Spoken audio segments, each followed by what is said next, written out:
You. It's cool. It's fine. Okay. It'll be great. It'll be great. What's going on, everyone? I'm Rhett Shull. Welcome back to another Tuesday Q&A. I feel really weird with you. I feel like you're sitting next to the camera watching me right now. This is so weird. Okay. This is my first Q&A video with a guest star, a guest appearance. My friend Nahre Soul is on with us. Hello. All the way live from Toronto. You're in Toronto, right? Yeah, I am. Okay, cool. All the way from Toronto, Canada. I'm going to link all of Nahre's social media profiles and her YouTube channel and everything down below this video. If you don't know who she is, she's an incredible composer, pianist, player, YouTuber, awesome person. So check her channel out. So without further ado, we're going to jump in to this week's Tuesday Q&A. Also, if you want to leave questions for next week's Tuesday Q&A, you can comment them in the comment section below this video, or you can direct message me on Instagram at Rhett Shull. So, without further ado, the first question came in from Marcin Grabinski. Marcin asks, have you got any advice on playing in time while recording? I can nail all my guitar parts while practicing, but as soon as I press the record button, everything starts to fall apart. So, Nahre, do you have any advice for that person? For me, it just sounds like adrenaline, because for me, that's always the case. As soon as I hit record, regardless of what I'm recording, I always get this rush of adrenaline, which makes me feel time a little differently, a little faster. I think it's just because my heart rate goes up.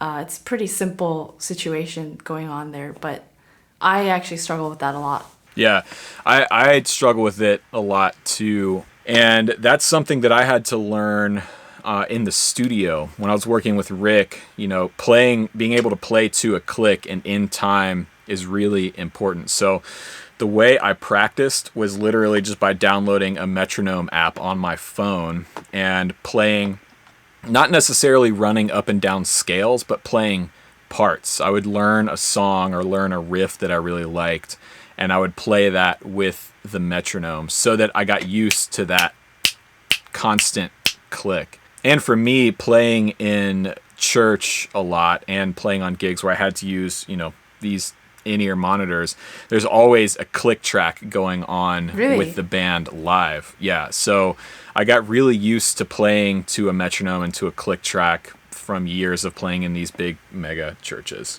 I had no idea. That's new to me.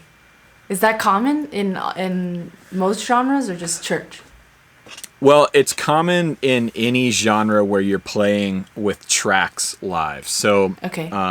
I have a lot of friends that play in the commercial country world, like the pop country world. And on those gigs, their whole show is basically lined up to a specific click track, and then there's actual tracks that are being played live. And also in that session, usually it's an Ableton session, the whole band is listening to a click track, basically a metronome, and a guide track, and everything is synced up to that guide track. If there's video cues, like if you're playing with a video wall and there's like graphics and stuff happening, everything is synced to that Ableton session. So it's pretty crazy actually to play.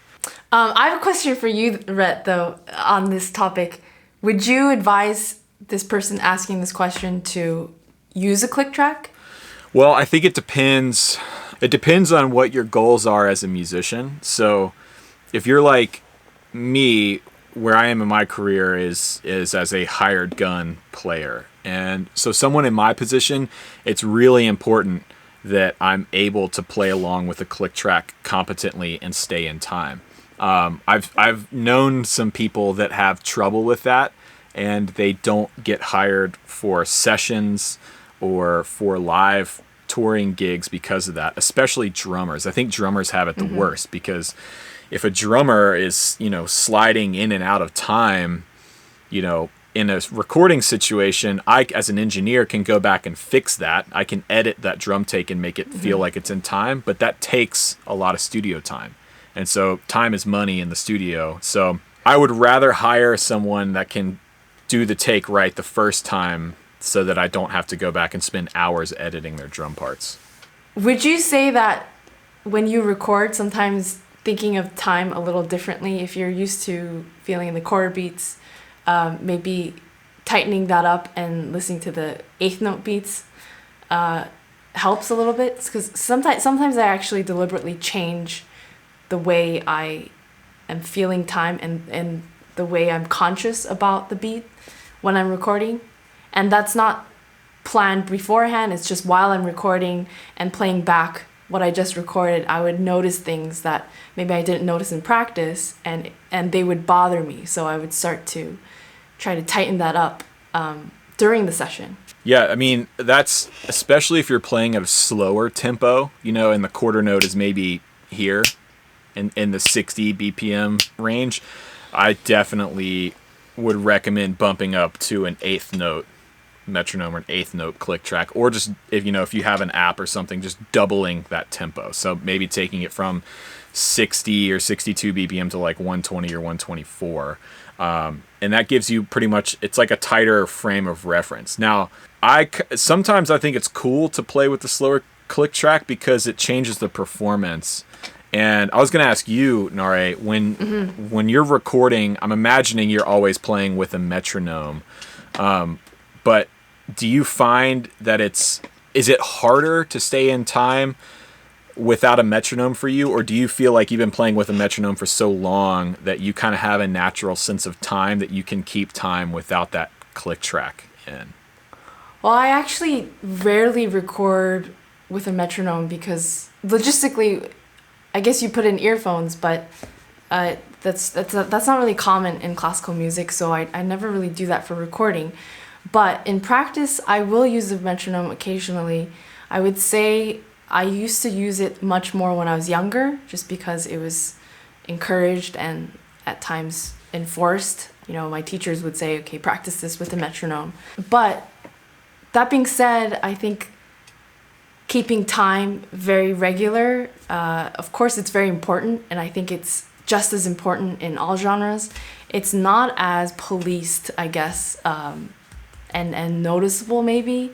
I hesitate to say this because it really is noticeable when a classical musician is too over the top with rubato or a really lax sense of time. But I do think that the way we approach it is a little differently. So the metronome, yes, it's very important, but in practice and recording, I don't see it as much, especially in the recording studio.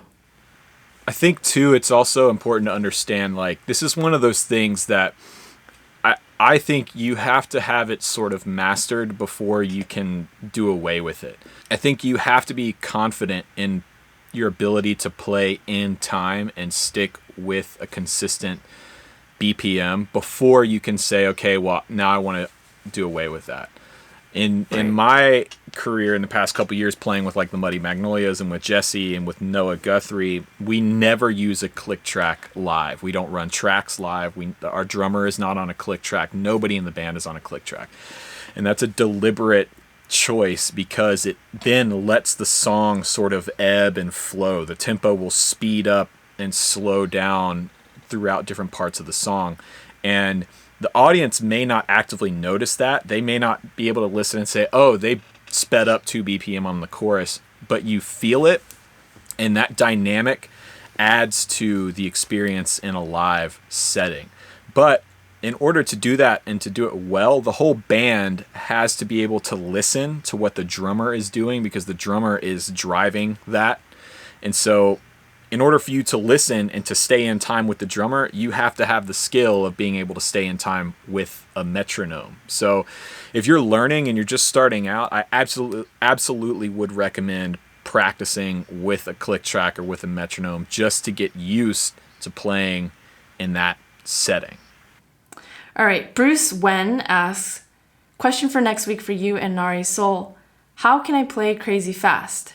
Do I get the technique from speeding up scales and arpeggios, or do I get it from doing fast repertoire? I try to do both, but I can't get past 120 to 160 BPM with my scales playing with rhythmic accuracy. Rhett, do you want to answer that first? Well, I'm not a great fast player. I've never been a shredder guitarist. I think for a few reasons. Maybe I just lack the discipline needed to sit and get my hands together and get my chops together. But I do have some speed and some, fast chops that I've gained over the years. And the way that I've gained those is by repetition and developing muscle memory. So, it's all about starting slow and playing accurately and then just doing it over and over again. And this goes really for any lick at any speed, in my experience, whether it's developing a good vibrato, any technique, it just takes time and repetition to build. But Nahre, I think you would probably be a better person to answer this question because you actually can play fast and do have chops on piano. So how did you develop that speed over the years? First of all, I agree with you about building up. So first getting it accurate at a slower tempo and then building up from there. You shouldn't ever start trying to play something fast. Of course, practicing something so that you can play it fast involves fast practicing. But if you start from there, then you develop all kinds of weird habits that you'll just have to correct later on.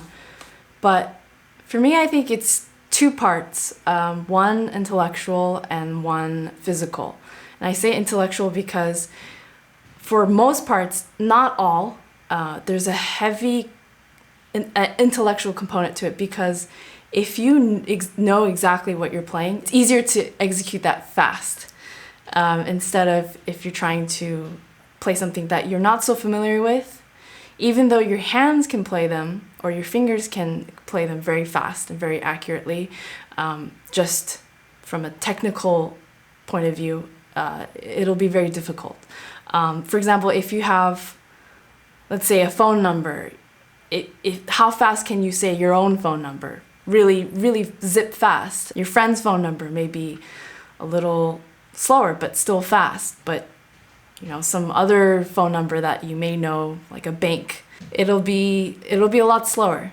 Okay, so now I have another question for you because I'm not a pianist by any stretch of the imagination. So when it comes to actual hand technique, on guitar, in my left hand, in my fretting hand, in order to play fast, a lot of times you actually have to lighten up your grip, like your physical grip on the neck. And that's something that I've always really struggled with. I joke, I have the grip of a blacksmith. When I play, I really grab the crap out of the guitar, especially if I'm nervous or if I'm in a high stress situation. And if you look at the frets on my neck, a lot of them are really deeply pitted. And I've noticed a lot of guys that play fast, they're barely touching the strings and they're able to just kind of skate over the fretboard. Is it the same way on the piano? Are you applying a really light touch to the keyboard, or are you being really forceful and deliberate with your hand motions? Well, again, I think it depends on what exactly you're playing, because depending on the type of technique, whether you're trying to play very fast and very dry, or very fast and very loud, or the type of run, are you just playing a single line or intervals? But in general, to press the keys down, there has to be some sort of firmness at the tips of your fingers. Because if you're just relaxed, you're just gonna be touching the keys and not focusing on actually making the down motion precise. Regarding the amount of strength in your fingertips versus the rest of your hands, I think there is a lot of firmness at the tip, but then at certain points of the joint, maybe here, it'll be very, very loose. Sometimes it'll be at the wrist, or if maybe I am playing octaves, right? I have to have a very loose hand in general. And then maybe it also extends beyond just the wrist, like your forearm. This whole structure here is very locked into place so that the rest of your hand can be very, very light and supple. Because that's where the speed comes from. Because like I said before, if you don't have both firmness and the stability and the sturdiness of certain joints and certain parts of your arm, then there's nothing to really anchor yourself to. so the light and fast bits can actually have that kind of speed. You know, you can look at it as a simple question. You know, at the end of the day, a lot of times quantity in this context is very important. You just have to build up that skill, and it's muscle based, and it's a sports term, but reflexes. But it's a difficult question. It's sort of like, how does one speak so fast? I think some people, it's just more normal to them, and also it's not always necessary either. Right, and speed, I think it also comes down to like what do you listen to? What are your influences? You know, for me as a guitarist, I definitely have an appreciation and an admiration for the super technical, super fast guitar chops, but that's not what I grew up listening to, and that's not what got me like really excited about guitar when I was a kid. For me, it was Jimi Hendrix, who Hendrix could play fast, but his speed was not very precise, and it was not super polished. It was just energetic. When Hendrix played fast, it was just like a wall of sound and notes and feedback and everything. And I think that's what I really resonate with. But also, I wish I had super fast chops. So I think what you just said about Hendrix, when he plays very fast, it's a different kind of sound. I think you're onto something there, because at the end of the day, playing something really fast and being able to play something really fast is just in order to serve the music, and it's not for the sake of being fast. A lot of times speed adds another element to what you're playing, and in this case you were just talking about energy in Hendrix's playing. A lot of times it's adding more contrast, adding more tension, drama, more just power to what you're playing, purely I think for a musical purpose. So if you're very clear about what you intend, if you're writing something or improvising something and you're going for something fast, it should come first from, what is this serving? And also for classical musicians, something that's very fast, there's a very specific charm to that. As long as you go for that, the speed will follow, and you'll find ways to work on that. yeah, exactly. That's a really great point. I agree that speed or complexity, really anything for the sake of itself, I don't really resonate with. So complexity for the sake of complexity in music or art or anything really, I have a hard time getting behind. But if there's a part of a song or a part of a piece of art or something that calls for a really heavy technique or a very energetic technique, like playing with intense speed or intense accuracy, if that's what the song calls for, and it's going to help that song evoke an emotion, or it's going to help get that artist's point across or what they're trying to express, is by all means apply as much as needed. And from a musician's standpoint, especially a working musician's standpoint, that's why it's important to have these skills in your bag of tricks, so that when the piece calls for speed, you can do the piece justice, whether it's a rock song or a classical piece. It doesn't matter. It's the same concept. Okay, we have a question from Lesuor. Hello, I have a question about composing music. I've been wanting to write my own music for a while now, but I just don't know where to start. What is the best piece of advice you would give someone who is just beginning to learn how to write music? It's a great question.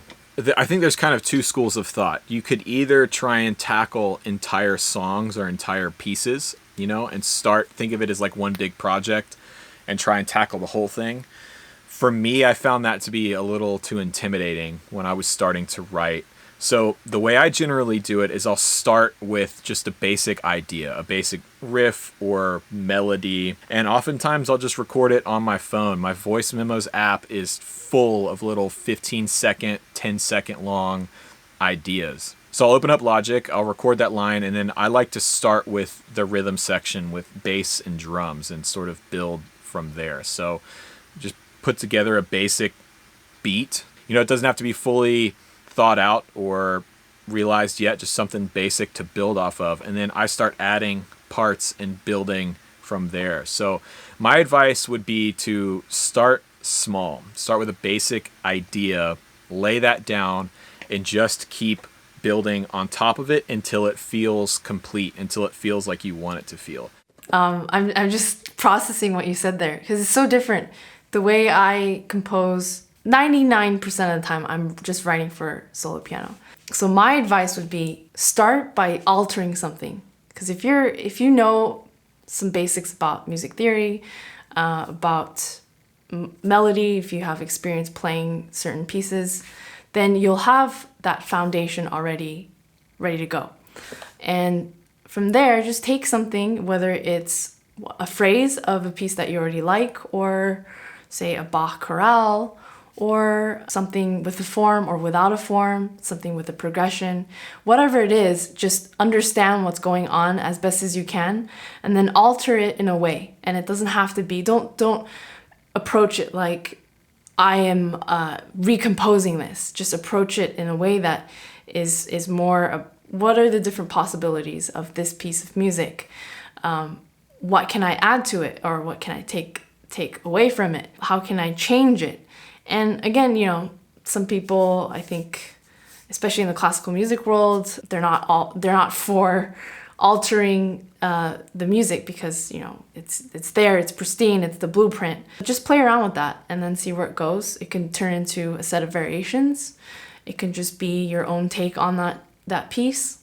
And then as you do more of this and you get used to composing your own notes and arranging your own harmonies and melodies, then naturally you'll be able to grow into writing something more complex or something much more original and independent of anything else. And that's largely how I started. So I would give that advice out to you.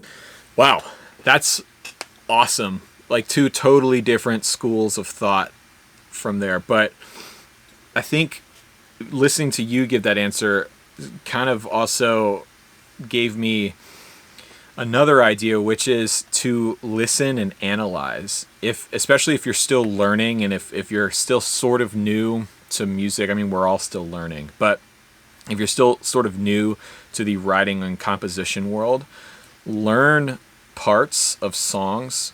Take your favorite music that you've been listening to for years. For me, I'm a big John Mayer fan. So when I got really interested in production and writing and producing music, I would go and listen to Continuum and take a song like Gravity, for example, and I would learn the different guitar parts that were layered in under the main theme and the main melodies, whether it be the vocal melody, or the guitar melody at the beginning, that iconic line that everybody knows.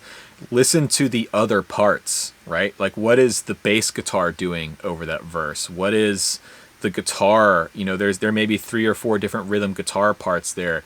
A lot of people make the mistake of just, that doesn't matter. It's just rhythm guitar or rhythm piano or whatever.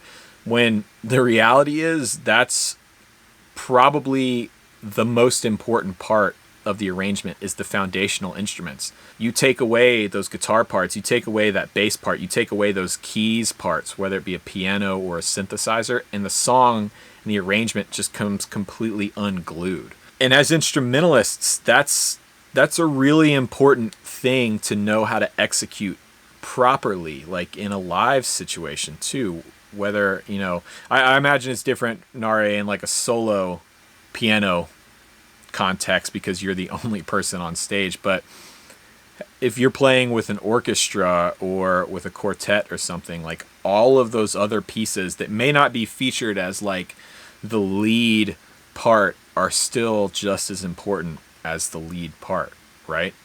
Right. A lot of times when you're writing something, what supports what is the most obviously in the forefront is what's interesting, because without that background support, a lot of times the melodic line isn't as interesting, or it has a different feel.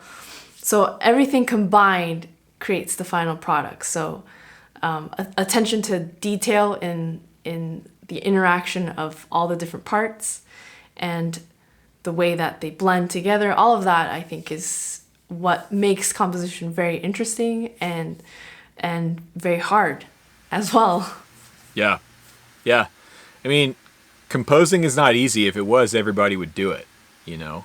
Even the stuff that sounds simple and sounds easy oftentimes are kind of the hardest things to write. Yeah, great question. Okay, so the last question for this week came in from Michael Reinhardt. Michael asks, Nahre, I saw in one of your videos where you wrote a funk tune. Do you feel like you feel funk rhythms differently because of the classical training you've done?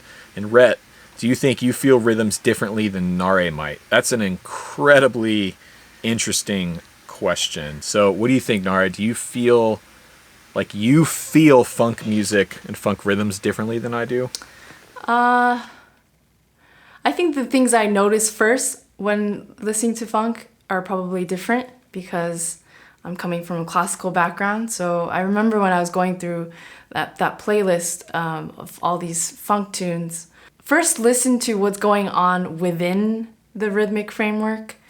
And I think after looking through a lot of the comments and responses, I think that's not as common because it's more about the groove and the feel of the rhythm for players that are more familiar with this genre. For me, because I'm from the classical world where we're given scores with notes to play and that's what we study and that's what we focus on a lot of the time, the way we approach rhythm is slightly different. Maybe not as organic because it's the framework, and arguably speaking, you could learn a piece without really being conscious and really internalizing the rhythm, because what you're responsible for is the notes. And of course, if that's all you do at the end of the day, you're not playing the music right, because you're leaving the rhythm behind. But I think that's why classical musicians and rhythm has created a certain reputation, because you could arguably get away with beginning to learn or learn a piece without really being conscious of what's going on rhythmically. So yeah, I think I heard it differently. Yeah, well, you nailed the idea behind funk music in that video. As someone who grew up listening to funk and playing a lot of funk when I was learning guitar and even now, the thing that you nailed was emphasizing the downbeat, especially with, I don't know if you listen to any James Brown, but in James Brown's music, it's not just about the downbeat, it's about the downbeat, the first beat in the measure. It's all about the one. In fact, he even mentions it lyrically in a lot of his songs. But I think the bigger idea behind funk music is the idea of pocket and playing in the pocket and everyone being locked in. And it's a lot less about everyone being on a specific tempo. It's about everyone playing off of each other and knowing where everyone is in relation to the beat. And a lot of times playing behind the beat. It's sometimes almost, like a 16th note off beat in some cases. If you listen to like D'Angelo's record, Voodoo, they actually physically took the bass part on that record and nudged it back so it was a little bit out of time, which intellectually you might think is wrong to do that. But when you listen to it and you listen to those bass parts, it gives you this. My friend Philip calls it goosenecking, which is like the idea that backbeat in that pocket, you just can't help but sit and feel it and groove back and forth. And it's not about complexity. It's not about harmonic content. I mean, you can have a funk rhythm with one instrument. You can have a funk with just a bass or just a guitar or just drums. I think, yeah, you did hear it differently than I heard it. Watching that video, I was really impressed in that you, like, as someone who had never really listened to funk, never really played funk before, you immediately picked up on a lot of the foundational aspects of funk music, which was, I think, a testament to your musicianship and your talent, but it's also a testament to how well you listen and pay attention and digest information, which is cool. Thank Thank you. I will say another thing, though, as a classical musician, most of what we play is without a percussion instrument. Arguably speaking, you could say the piano is a percussion instrument, but we never really play with a drum player or a drummer. A drummer. When we do, maybe in an orchestral setting, there's definitely percussion, but it's not very common, especially for a pianist. We're usually playing with string instruments or woodwind instruments, and there's never really a rhythmic part, traditionally speaking, where the time and the beat would be regular. So when I was listening to jazz for the first time, or rock or funk, that was very new to me. And I thought, it's not really hard to keep that steady and always have the beat that way. Not saying that I don't hear rubato in these genres at all, but rubato is much more stylistically commonly practiced as classical musicians. And because of that, the pulse is a little more fluid. And it depends on the composer as well, because a lot of classical pieces, the tempi is constantly changing. So that might also affect how we approach rhythm. I think you're exactly right. So to answer the question, yes, I think we do feel rhythm differently. I think we have, in both contexts, we have a healthy respect for rhythm and a healthy understanding of rhythm, because you have to. I mean, it's one of the major parts of almost any type of music is the rhythm. But I think we have different overall viewpoints of not necessarily the importance of rhythm, but rhythm's role in the broader picture of music. For me, all of my favorite music is groove based, whether that be bands like, Led Zeppelin or the Meters. It doesn't matter. Those are two completely separate genres, but both of those bands had great drummers, had great bass players, and had guitar players that knew how to sit in the pocket with the bass and drums, which is so important for, rock and blues and funk and soul and all that stuff. And I think if I were put in your context, Nahre, and the classical context, I would be completely lost. Like, the idea of having to watch a conductor to keep my time, and the idea of not having a drummer and a bass player behind me to keep my time and to establish the pocket, I would not know what to do. I would be completely lost. I think also there's a lot to do with pace, because sometimes I think about an actress or an actor who's giving a monologue in a play. They're going off in different tangents, and in a monologue style, it's just by themselves, or even with another person in dialogue. There is a certain flow to it that's consistent in order to keep the narrative going. But because of the nature of what they're saying, at certain points, there are dramatic cuts in the flow, sometimes dramatic changes within the tempi of how they're speaking, things like that. And in that sense, I kind of see a similarity to classical music, because yes, rhythm is always there, and I think it is more important and more crucial than maybe some people from outside of the classical music world may perceive. But because of that sort of theatrical and narrative element that's a lot of times abstract, I think there's a lot of room for flexibility, and it's a lot of times necessary.